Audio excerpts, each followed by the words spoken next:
Hey y'all, this is your favorite cousin Zeke, and I'm here to talk about explorers today. No, we're not talking about Columbus. We're talking about some French, some Dutch, and some Swedish explorers. So listen up here. We're going to start off with a man. His name is Samuel de Champlain. Samuel de Champlain. You understand that? All right. Sometimes I talk and I know you don't understand everything I'm saying, but I'm going to try to be as clear as possible. All right. And I'm going to read a lot of this because there's a lot of good information that I want to share to you about this. Now, listen here. Champlain, um, he was one of the first French explorers and a cartographer. You know what a cartographer is? It's a map maker. He made maps. Yes, he did. He made maps. He was best known for establishing and governing the settlements of New France and a city we like to call Quebec. Yes, he did. Yeah. So now, the French explorer Champlain, he started off as a Protestant when we get to religion, but he converted to Catholicism. Could that help him in the long run? Well, it could because he was messing with Spain a little bit, and you know the Pope loves Spain, so it couldn't hurt Champlain to be a Catholic. In any case, he began exploring in North America in 1603, established in the city of Quebec. That's when he did it. And in the northern colony of New France, he mapped out the Atlantic coast, whole Atlantic coast, and the Great Lakes before settling into an administrative position as a de facto governor of New France in 1620. So that's when his exploring days were over. Not quite over. When you're an explorer, your days are never over. Look at Columbus coming back and forth, even in his old age. Now, a little bit more about Champlain. Let me tell you the story because he's a pretty interesting person. His earliest travels were with his uncle. Earliest travels with his uncle, and they ventured as far as Spain and the West Indies. Spain and the West Indies. Now he's from France, so Spain's a little ways away. Not too far, but it's just a little ways away there in the Mediterranean area. Now, from 1601 to 1603, he was a cartographer for King Henry IV. King Henry IV. And then joined an expedition to Canada in 1603. Well, the group sailed up the St. Lawrence River and Saguenay rivers and explored the peninsula up there, ultimately arriving in Montreal. Ultimately, getting into Montreal there. Now, given his usefulness, Champlain was chosen as lieutenant. So he's rising up in rank a little bit. He came up as a lieutenant, and he was chosen to be the cartographer on an addition to Acadia. Acadia. So we're going to be talking about Acadia, where Acadia was and where it is even today. Acadia, led by Lieutenant General Pierre du Mont. Let me try this again. His name is long. Pierre du Mont.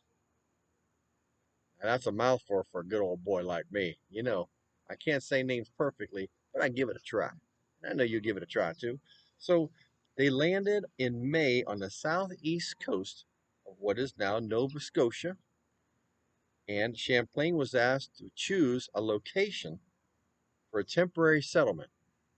That's what he was going to do. Now, he was a cartographer, so he could make the maps, and now he was an explorer going out finding some of these new places. He explored the Bay of Fundy, Fundy, St. John River area. St. John River area. Well, that's a nice area up in there. Before selecting a small island he called St. Croix. The team built a fort and spent the winter there. So now's when things are going to get interesting. Things are going to get interesting. If you didn't notice here, I'm flying the French flag. Let me show you what the flag looks like before we go on any further. I think you ought to know this. See this? This is the French flag. Let me put it up the right way. This is the French flag. Okay, the white is purity, and the gold is royal. So that was the French flag before the French flag was today. Now, in the summer of 1605, the team sailed down the coast of New England as far south as Cape Cod. Far south as Cape Cod. Now, this is going to be interesting right here. Although a few British explorers had navigated the terrain before him, Champlain was the first to give a precise and detailed account of the region that one day would become, guess what? Plymouth Rock. Plymouth Rock. So see, he's an important person there. In 1608, he set off for another expedition up the St. Lawrence River. When they arrived in 1608, they constructed a fort, which is now Quebec City. Now listen here. Uh, Quebec would soon become the hub for French trading. A hub for French trading. So this is real important because the British are going to eventually want that area. So you see, there's going to be the British, there's going to be the French. They're going to fight for a lot of territory. What are they? Why are they fighting for that territory? Well, there's a lot of money in furs. A lot of money in furs. So fur is going to be the commodity that everybody wants. Now, the following summer, Champlain fought his first major battle against the Iroquois Indians, cementing a hostile relationship that would last for more than a century. Now, there's going to be some fighting going on. The Iroquois don't really take too kindly to the French, but but other Native Americans do. Well, why is that? Well, let me read on just a little bit farther and I'm reading the story because I want to get it right. I want to get it right to you. I wrote all these down, all my notes. I write everything down so I understand what in the world old Zeke's saying. 1615, Champlain made a brave voyage into the interior Canada, accompanied by a native tribe whom he had good relations with, called the Hurons. The Hurons. Champlain and the French aided the Hurons in the attack on the Iroquois. The Iroquois were tough. The Iroquois were very tough. But they lost the battle, and Champlain was hit in the knee with an arrow. He was hit in the knee with an arrow. How do you think that feels today? Not too good. Old Zeke's been shot in the leg with an arrow before. Oh, yes, I was. But guess what? I made it okay. Now, he was hit in the knee with an arrow, unable to walk, and he lived with the Hurons that winter between the foot of Georgian Bay and Lake Simcoe. During his stay, he composed one of the earliest and most detailed accounts of Native American life. Now, let's get into a little bit more detail about this whole trip. We know a little bit, that's just a little bit on Champlain, but he was hired by the French fur trade. French fur trade is the ones that hired him because they wanted that fur. What kind of fur are we talking about? Deer? Deer is the least. Beaver? Beaver is the one everybody wanted. It was a big, big money maker here now, y'all. Big, big money acre. Okay? Buffalo? Was there any buffalo there? Well, not really, but elk. Elk are big. Elk are big. So any kind of fur they could get, they will take it. They will take it. So they're hiring this man Champlain to go out and find some more because it just isn't enough for everybody. So he sails to North America, like I said, 1603. Landed on the East Coast, they call Acadia. Today, it's called the crown jewel of the Atlantic Ocean, up around Maine. Up around Maine there. He also established Quebec in 1608. 1608, that's when he established Quebec. So take note of that if you can remember that.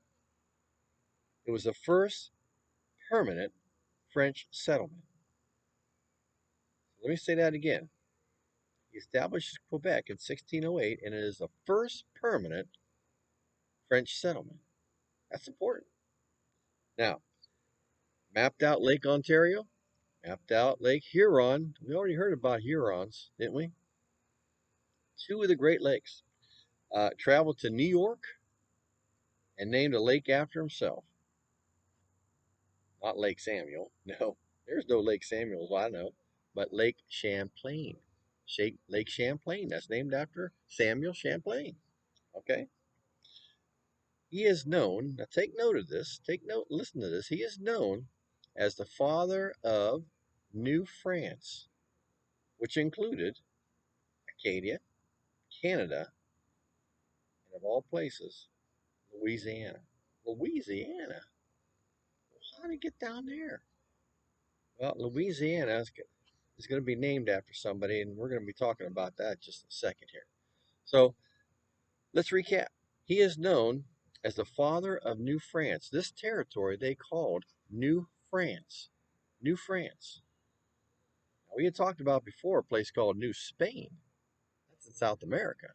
But this is in North America, and they're calling it New France, which encompasses Acadia, all that area up around Newfoundland and Maine area, Canada, and now Louisiana.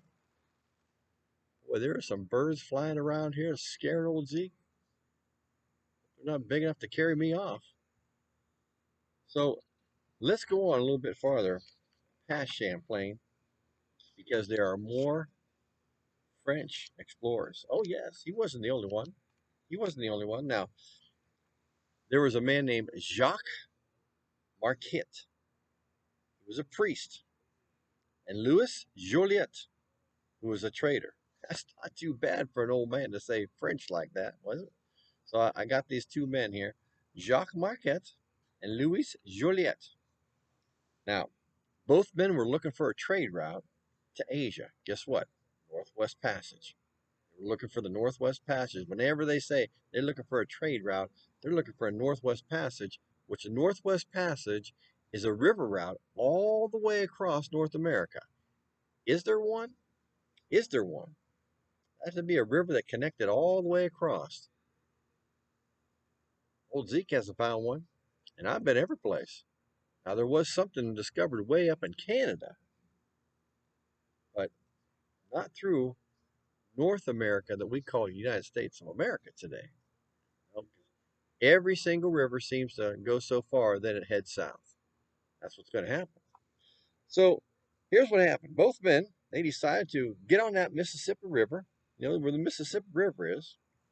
So you have the Ohio, and it connects into the Mississippi, and they get on that Mississippi River thinking, we're gonna find this route.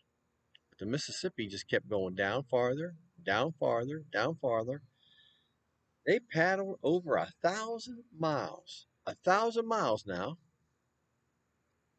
And they found out something. It didn't go west, it went south. Now, I'm not the I'm not the sharpest knife in the drawer, but I at least know my south from my west. I hope you do. Do you?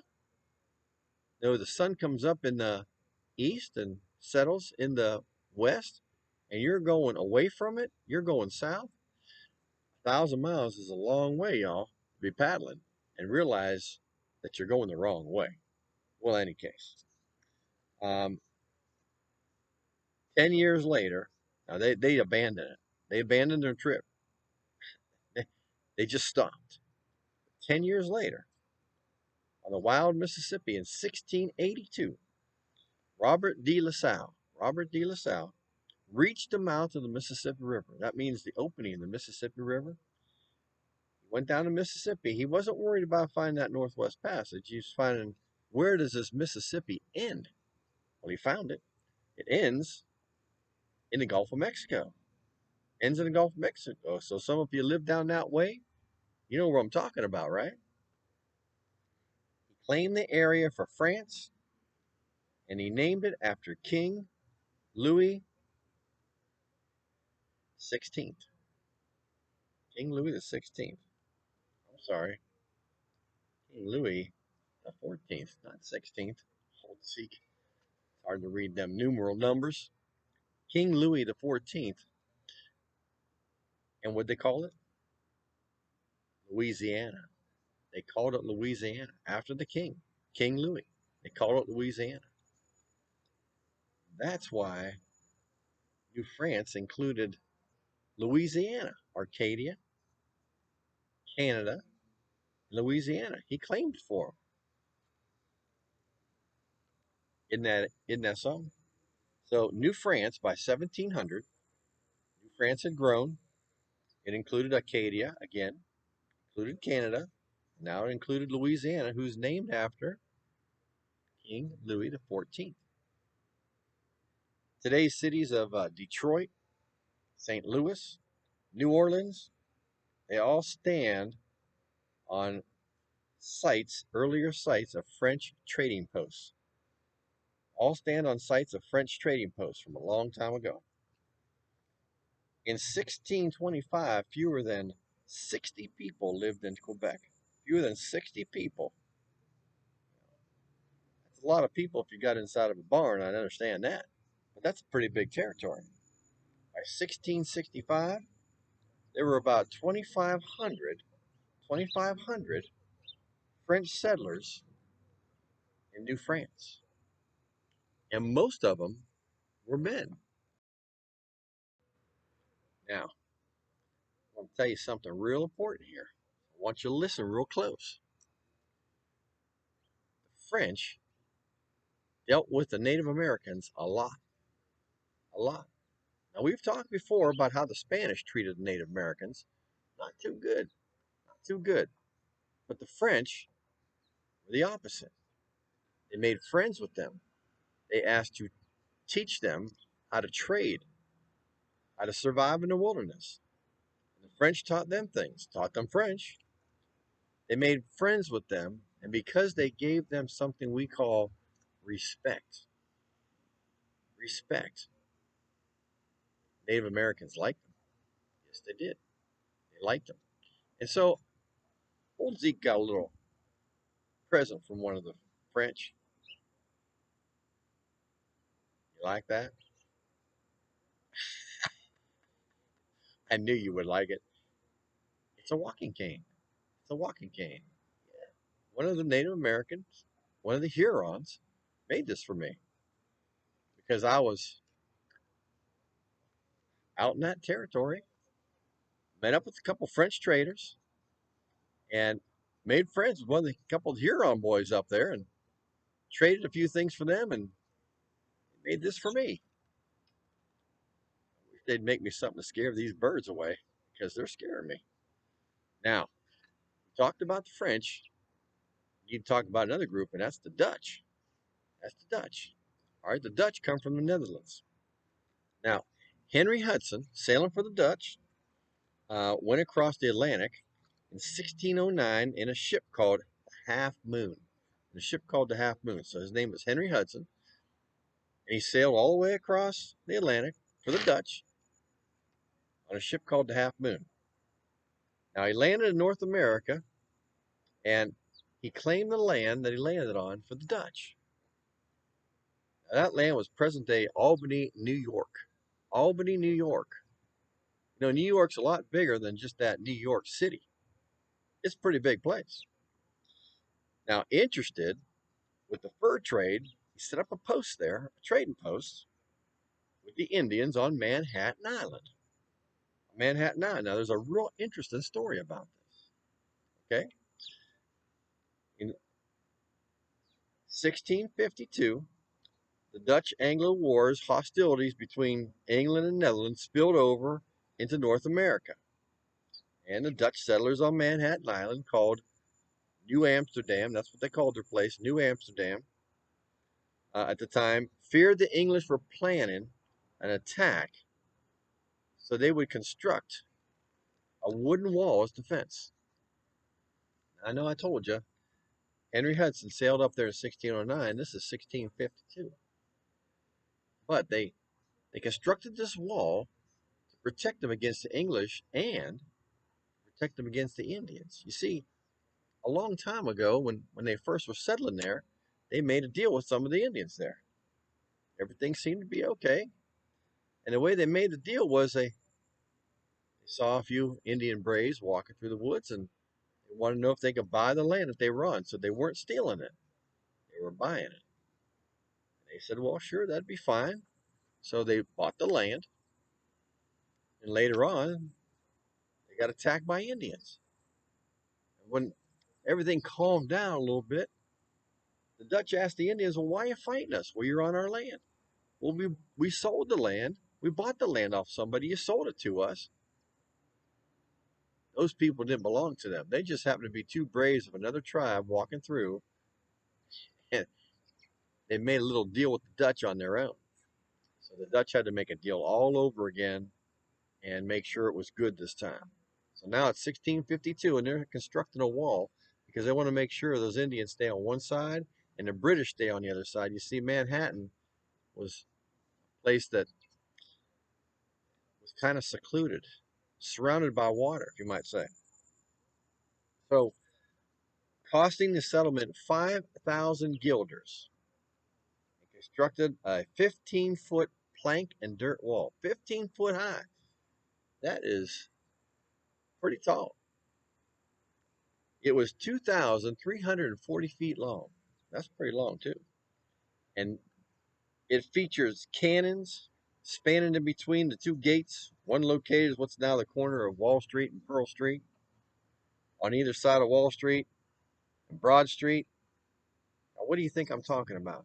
This wall they constructed, when it was later tore down, they would end up calling this area Wall Street. Wall Street. There's a street there. It's called Wall Street. It's not the actual building, it's actually the street itself. Well, how far did it go and why did they tear it down? Well, the labor on the walls to believe had been performed by slaves. By slaves of all descents. Could have been African slaves, could have been some Indian slaves. After half a century, 50 years, the wall fell into disrepair and was slated for destruction. And so they did. But instead, they restored it. They restored it in 1693 in fear of a French invasion now. So first they're worried about the British, now they're worried about the French. And it was finally demolished in 1699. 1699. So that's about a 50-year span. So in 1699, they demolished the wall. The settlement they called New Amsterdam. That's important. Settlement they called New Amsterdam. And later the colony would be called New Netherland. So let's get this right for a second. The settlement was called New Amsterdam. Just a settlement. But the colony was called New Netherland. New Netherland. It's like New York is called New York, but the big city is called New York City. You understand? Okay. Now, New Netherland would include more than just New York. It included what we call today New Jersey, Delaware, and Connecticut. So it was a pretty big place. It was a pretty big place.